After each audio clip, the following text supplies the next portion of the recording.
perlu ditingkatkan lagi ya. Kemudian menyeleksi program dan aktivitas pemerintahan. Ini maksudnya adalah menyeleksi program dan aktivitas pemerintahan mana yang benar-benar dapat dirasakan manfaatnya oleh masyarakat. Sehingga tidak terkesan kegiatan pemerintah itu tidak bermanfaat dan hanya menghambur-hamburkan uang negara. Kemudian membangun sistem merit dalam birokrasi. Sistem merit ini sistem yang tentang kepegawaian ya, ASN, bagaimana promosi jabatan itu dilakukan ya dengan manajemen talenta gitu. Jadi sudah dipersiapkan mana memang pegawai-pegawai yang berkinerja baik, ada penilaiannya, kemudian nanti akan dipromosikan untuk menduduki jabatan-jabatan tersebut. Jadi untuk menduduki jabatan-jabatan tersebut tidak lagi berdasarkan kolusi, nepotisme, dan korupsi. Ya, sogok menyogok, tidak lagi ya. Kemudian penguatan pengawasan norma dan etika.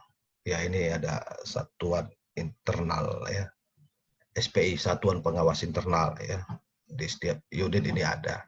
Bahkan di BUMN juga ada. Ini perlu diperkuat. Ini seringkali lembaganya ada tapi kerjanya tidak ada gitu. Nah, ini juga perlu mendapat peran penting dalam setiap kerja-kerja pemerintahan, kegiatan-kegiatan pemerintahan. SPI ini perlu dilibatkan gitu. Kemudian kita lanjut. Ya, apa reformasi birokrasi? Ini sedang digaungkan ya. Reformasi birokrasi adalah proses menata ulang perubahan, terobosan, inovasi dalam penyelenggaraan pemerintahan dengan berpikir dan bertindak di luar kebiasaan rutinitas dengan upaya yang luar biasa. Melakukan kegiatan yang di luar kebiasaan, out the box ya. Melompat ya, keluar dari zona nyaman, tapi tentu saja tidak boleh menabrak aturan gitu. Yang dibuat adalah dimulai dari aturannya. Peraturannya itu yang memang harus dibuat untuk dapat melakukan kegiatan-kegiatan yang cepat. Lalu dilakukanlah oleh pelaksana kebijakan itu, pelaksana peraturan itu, yaitu aparatur sipil negara. Tujuan reformasi birokrasi yang pertama, organisasi pemerintahan dapat memberikan pelayanan publik semakin baik, lebih inovatif, program kegiatan lebih produktif, efektif, sesuai dengan kebutuhan masyarakat. Ya. Memiliki manfaat kepada masyarakat. Kemudian yang kedua, aparat birokrasi berubah menjadi lebih profesional, bersih dari korupsi, kolusi, nepotisme, memiliki integritas, etika, budaya kerja, kinerja tinggi, dan mampu melayani publik dengan secara memuaskan. Jadi memang tujuan pelayanan publik itu adalah mendapatkan kepuasan publik. Ya, dasar hukum reformasi birokrasi pertama itu Peraturan Presiden Nomor 81 Tahun 2010 tentang Grand Design Reformasi Birokrasi 2010 sampai 2025 adalah rancangan induk kebijakan pelaksanaan reformasi birokrasi nasional. Yang kedua, Peraturan Menteri Pendayagunaan Aparatur Negara dan Reformasi Birokrasi Nomor 20 Tahun 2010 tentang Roadmap Reformasi Birokrasi 2010-2014, kemudian diganti Permen Pan RB Nomor 11 2015 tentang Roadmap Reformasi Birokrasi 2015-2019, dan sekarang periode ketiga ya, ini tidak tertulis, periode ketiga itu 2020-2024, periode ketiga. Dan sekarang kita masuk di periode ketiga, yaitu di periode 2020 sampai 2024. Yang ketiga adalah Peraturan Menteri Pendayagunaan Aparatur Negara Permenpan RB nomor 1 tahun 2012 tentang penilaian mandiri reformasi birokrasi. Kemudian diganti dengan Permenpan RB nomor 14 tahun 2014 tentang pedoman evaluasi reformasi birokrasi. Dan yang keempat adalah peraturan lain yang terkait. Ya, ini peraturan-peraturan yang dibuat unit-unit organisasi pemerintahan. Mengapa perlu reformasi birokrasi? Ini pertanyaannya. Yang pertama, jawabannya adalah karena kepercayaan publik terhadap pemerintah mengkhawatirkan. Akibat kasus korupsi, pelayanan publik buruk di beberapa sektor dan sebagainya. Yang kedua, persaingan ekonomi global semakin berat karena hambatan pelayanan birokrasi yang lambat dan kadang bertele-tele. Ya, persaingan ekonomi global semakin berat, hambatan pelayanan birokrasi yang lambat dan kadang bertele-tele. Saya pikir inilah salah satu sebab ya yang nomor 2 ini. Larinya para investor ke luar negeri. Gitu. Mereka, para investor asing itu lebih memilih negara-negara Asia Tenggara lainnya seperti Vietnam, Thailand, ya, karena dianggap di sana lebih mudah. Gitu. Lebih mudah itu maksudnya birokrasinya. Gitu. Bahkan investor dalam negeri pun mendirikan perusahaan di luar gitu.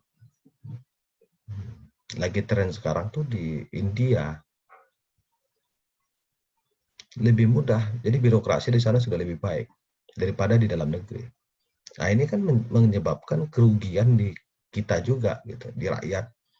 Karena kalau investor tidak masuk, maka penyerapan tenaga kerja sangat rendah. Ya, 2030 kita bonus demografi. Bonus demografi itu apa? Bonus demografi itu kita memiliki manusia usia produktif yang sangat banyak. Usia produktif itu adalah angkatan kerja. Nah, jika investor lari, maka bagaimana dengan penyerapan angkatan kerja kita? Dan angkatan kerja kita itu malah lebih banyak yang unskill, ya, tidak memiliki skill. Maksudnya tidak memiliki skill spesifik gitu. Atau bahkan tidak melek IT gitu. Nah, ini kan butuh tenaga kerja, butuh perusahaan ya untuk menyerap angkatan kerja kita. Kemudian struktur birokrasi dan tata kelola program kegiatan birokrasi perlu efisien ya. Ya, ini antara lain reformasi birokrasi ini untuk merampingkan ya, menata ulang struktur birokrasi agar lebih efisien gitu. Oke. Kemudian ya masalah birokrasi ini ada 3 tadi sudah.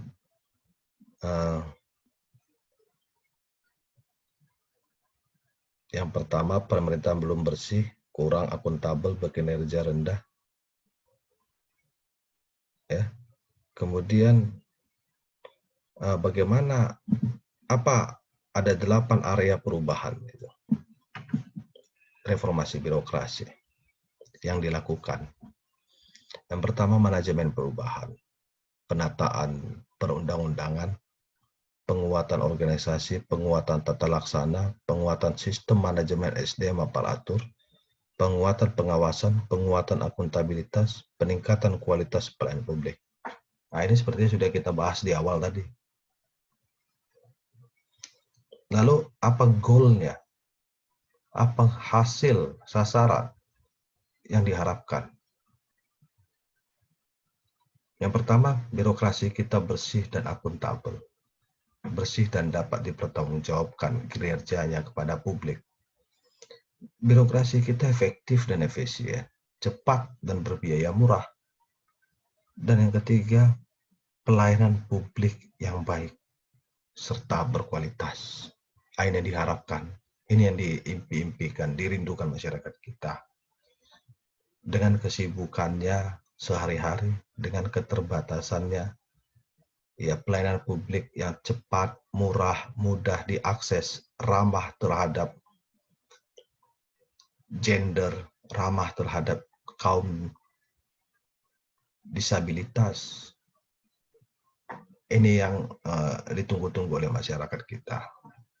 Ya, semoga dengan reformasi birokrasi pada periode ketiga ini 2020 sampai 2024 ini hasil yang diharapkan dari reformasi birokrasi ini yang ketiga ini, birokrasi yang bersih dan akuntabel, birokrasi yang efektif dan efisien, pelayanan publik yang baik dan berkualitas dapat terwujud. Ini demi kesejahteraan rakyat Indonesia. Baik, selesai. Itu yang dapat saya paparkan pada pertemuan kuliah kita secara daring ini pada materi problematika birokrasi di Indonesia. Kita akan lanjutkan pada sesi diskusi di forum Learning Untan. Saya nanti akan buat ada kasus, sebuah masalah yang meminta adik-adik sekalian untuk memberikan jawaban atas penyebab masalah itu terjadi dan tawaran solusi dari adik-adik sekalian untuk mengatasi dan bahkan mencegah agar masalah itu dapat diselesaikan dan tidak terulang lagi. Baik, demikian yang dapat saya sampaikan. Terima kasih atas perhatian adik-adik sekalian.